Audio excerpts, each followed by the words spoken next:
CPM কংগ্রেসের রক্তক্ষরণ অব্যাহত, রাজ্যে বিরোধী পরিষদ দখলে মরিয়া বিজেপি। কিন্তু তারা যাতে পঞ্চায়েত ভোটে সেভাবে দাঁত ফোটাতে না পারে, সেজন্য বিজেপির বিরুদ্ধে আরো জোরদার লড়াইয়ের বার্তা শুক্রবার দলের কোর কমিটির বৈঠক থেকে দিতে পারেন তৃণমূল নেত্রী। এর পাশাপাশি উন্নয়নের পক্ষে এবং সাম্প্রদায়িকতা বিরোধী প্রচারকে হাতিয়ার করে পঞ্চায়েত ভোটের ময়দানে কোমর বেঁধে নামার জন্য নির্দেশ দিতে পারেন মমতা।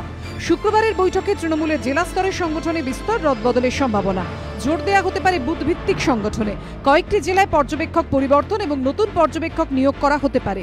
রাজ্যের কয়েকজন মন্ত্রী তৃণমূলের সংগঠনে একাধিক গুরুত্বপূর্ণ দায়িত্বে রয়েছেন, তাদের ভার কমানো হতে পারে। সংগঠনের কাজে এইসব মন্ত্রীদের সহযোগিতায় কয়েকজন নেতাকে তুলে আনা হতে পারে। এবার পাহাড়ি সংগঠনে বাড়তি জোর দিতে পারেন মমতা। মিরিক পুরসভায় জয় এবং পাহাড়ের 4টি পুরসভাতেই শতাংশের বিচারে যা ভোট এবার পেয়েছে তৃণমূল, তাতে খুশি মমতা বন্দ্যোপাধ্যায়। পাশাপাশি মালদা, মুর্শিদাবাদের মতো জেলায় কংগ্রেসের ক্ষয় এবং রাজ্য জুড়ে বিজেপি তৎপরতা বাড়ানোয় সংখ্যালঘু ভোটারের সিংহভাগী সমর্থন তৃণমূলের দিকে চলে যেতে পারে বলে পর্যবেক্ষকদের একাংশের মত।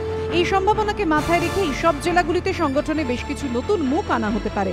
শুক্রবারই গঠন করা হতে পারে তৃণমূলের ওয়ার্কিং কমিটি, যেখানে অভিষেক হতে পারে অভিষেক বন্দ্যোপাধ্যায়। পঞ্চায়েত ভোটে সাধারণত প্রচারে নামেন না মমতা বন্দ্যোপাধ্যায়।